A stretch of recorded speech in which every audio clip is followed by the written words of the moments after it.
Antes de começar, você tem que chegar com todas as definições de projeto redondinhas, tá? Todo o projeto tem que estar aprovado pelo cliente. Se tem alguma coisa que ainda falta especificar, você tem que resolver agora, antes de começar. E quais são essas coisas, assim? Eu vou listar tudo para vocês mais para frente, mas o basicão, assim, para a gente começar, seria revestimentos, louças e metais, tá? Isso aqui, provavelmente, você já resolveu tudo, pelo menos no 3D. Então, assim, quando você foi fazer o seu 3D, você teve que escolher o que entra na parede, o que você escolheu, qual foi o piso, qual foi o revestimento de parede, qual foi a louça que você escolheu, a cuba, o metal. Se o cliente ficou em dúvida em relação a alguma coisa, sugiro que você tente definir com ele antes de começar o projeto executivo, porque senão depois, para você mudar, vai gerar um retrabalho que vai te cansar muito, tá? Inclusive, esse é um item que eu tenho no meu contrato. Depois que eu inicio, depois que o cliente me autoriza o início do projeto executivo, eu cobro qualquer alteração, porque senão ele fica querendo mudar para sempre e gera uma perda de tempo imensa. Outra coisa muito importante que tem que estar definida são os equipamentos. Alguns serão novos, o cliente resolve comprar uma parte, e outros serão reaproveitados. Sugiro que na primeira reunião com ele, lá no início, você já fale que você vai precisar dessa definição dos equipamentos que serão comprados, que serão reaproveitados. Tudo que for comprado, você precisa saber qual é o modelo, ele precisa te passar, mesmo que ele não compre, ele tem que escolher. Então, você já vai, digamos assim, ensinando isso a ele desde o início, para que nesse momento, se ele não ainda tem dúvida em relação a alguma coisa, ele tem que se resolver, senão você vai ter que parar o executivo, tá? Outra coisa que você tem que pensar antes de começar. Antes de começar qualquer desenho, você vai pensar o seguinte: quem é que vai utilizar esse material? Qual é a empresa que vai utilizar ou o profissional? Quais informações que esse profissional precisa e quais informações podem confundi-lo? Dessa maneira, você otimiza o seu projeto e você evita equívoco de leitura. Então, de uma maneira geral, eu trouxe assim, uma indicação para vocês para dar um norte. De uma maneira geral, o projeto executivo ele vai para a obra. E quem é que vai estar lá à frente na obra? Vai ser o encarregado ou um pedreiro. Se for uma obra mais bacana, vai ter um engenheiro à frente, aí você pode ficar um pouco mais tranquilo em relação à leitura de projeto, tá? O detalhamento de mármores, ele vai para a marmoraria. E o que eu quero dizer com isso? Adianta você, no detalhamento de mármores, botar a paginação da parede? Não, porque o cara da marmoraria não quer nem saber que revestimento que vai entrar na parede. Ele quer saber do mármore. Então, tudo relacionado a mármore tem que estar ali. Tudo que não for, não deve estar ali, porque pode levar o cara da marmoraria a errar. Ele pode errar um orçamento, ele pode errar até mesmo uma execução. O cara da vidraçaria, mesma coisa, o detalhamento de vidros vai para a vidraçaria. Não adianta você botar o detalhe do mármore, o detalhe da elétrica, a não ser que tenha uma interferência direta, que pode acontecer, mas se não tiver, gente, retira, tá? Assim como o detalhamento de mobiliário vai para o marceneiro. Então, quando a gente põe isso na nossa cabeça antes de começar, dá uma clareada, ajuda a gente a entender o que deve e o que não deve estar naquele desenho. E tem um detalhe sobre o projeto executivo que muita gente esquece, tá? Que é o seguinte: não existe instrumento de estudo melhor do que o executivo. Essa é a hora em que você vai prever todos os problemas, todas as incompatibilidades. O que está batendo com o que? Ih, quando eu abro essa porta de armário, ela bate, ela tampa a tomada, essa tomada tem que ficar aparente. Ih, a tomada está batendo com o frontispício. O que eu vou mudar? Eu vou subir a tomada? Eu vou diminuir o fronte? Ah, essa paginação não tá legal. Enfim, é a hora que você vai estudar, você vai identificar os problemas e você vai resolver os problemas. Então, não subestimem a importância do executivo. E quem não detalha, deixa a mão de obra definir. Então, se você não define a paginação, o cara vai começar por onde ele quiser. Se você não define a altura de um ponto ou de algum outro elemento, vão decidir por você na obra e não vai ficar bom. Então, seja o mais minucioso possível. Sempre que der também, gente, coloque a especificação mais clara possível de tudo que você fizer. Por exemplo, você pode escrever numa planta de piso, soleira em pedra, ou você pode escrever soleira em granito preto São Gabriel Levigado. Não tem erro, não tem como o cara errar. Agora, se você botar em pedra, que pedra é essa? Qual é o acabamento dessa pedra? Aí, só Deus sabe, tá bom?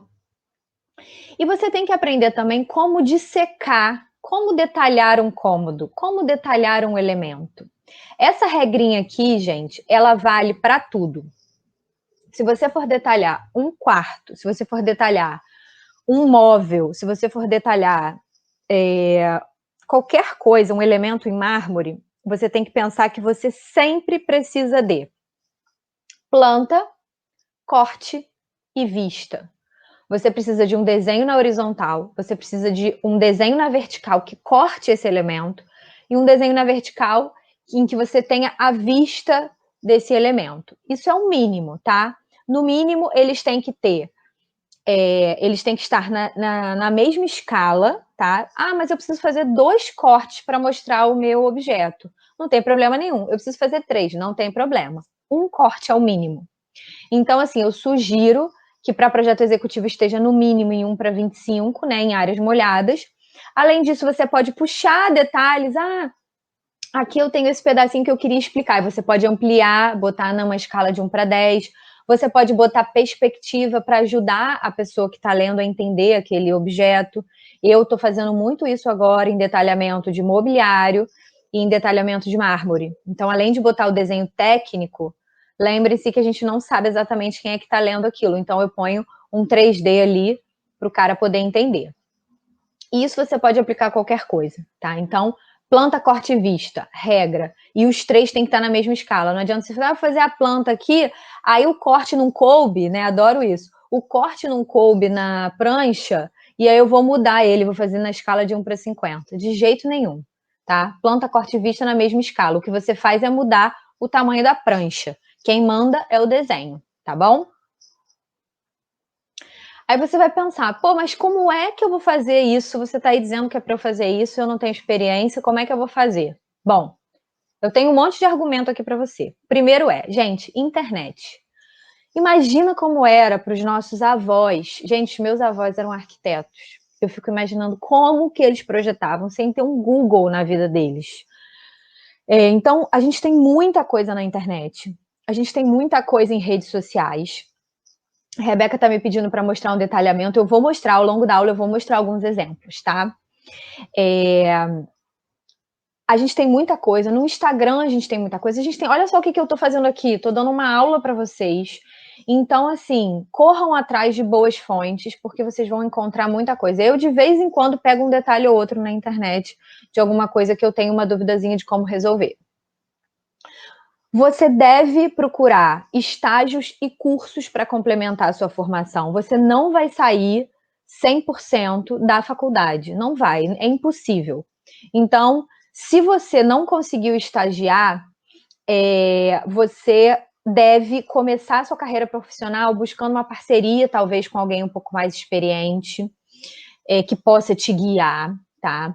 Você deve buscar cursos, eu ofereço cursos, tem uma série de arquitetos que oferecem cursos, você pode buscar alguns cursos que estejam mais alinhados com as suas maiores deficiências, e foi por isso que eu fiz o Projetando separado em módulos, porque uma pessoa pode ter mais dificuldade em executivo, a outra pode ter mais dificuldade em gestão, a outra em planejamento de obra, ou quem quiser fazer tudo, tem uma aluna aqui que fez tudo, que é a Mariana, fez o pacotão, também é muito bem-vindo, tá?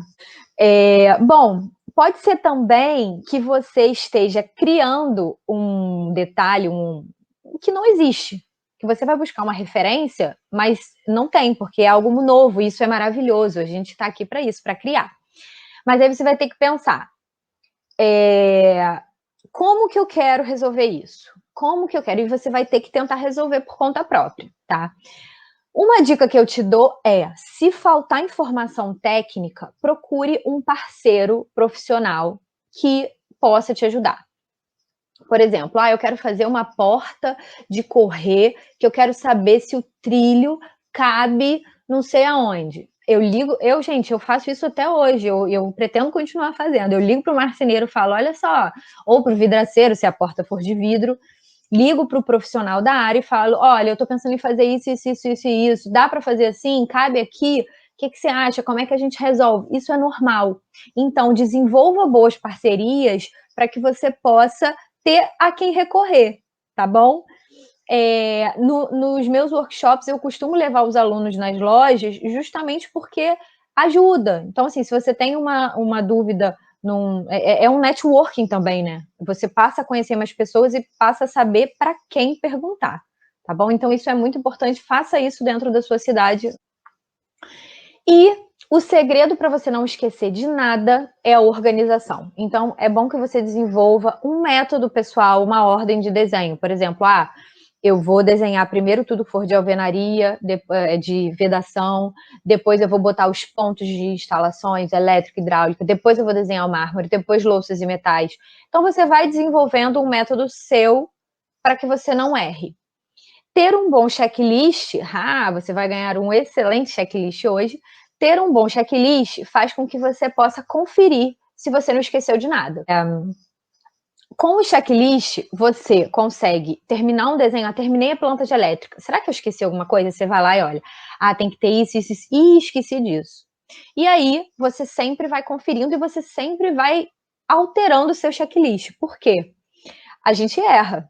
Então, quando você errar, você vai utilizar esse seu erro para melhorar o seu checklist, tá? Então, você vai lá, caramba, aqui eu esqueci de botar, sei lá, o ponto da coifa, exemplo. Aí você vai lá botar no seu checklist, não esquecer o ponto da coifa. E assim sucessivamente. Eu construí o meu checklist errando um bocado, tá, gente? Eu tô aqui para ver se vocês erram menos do que eu.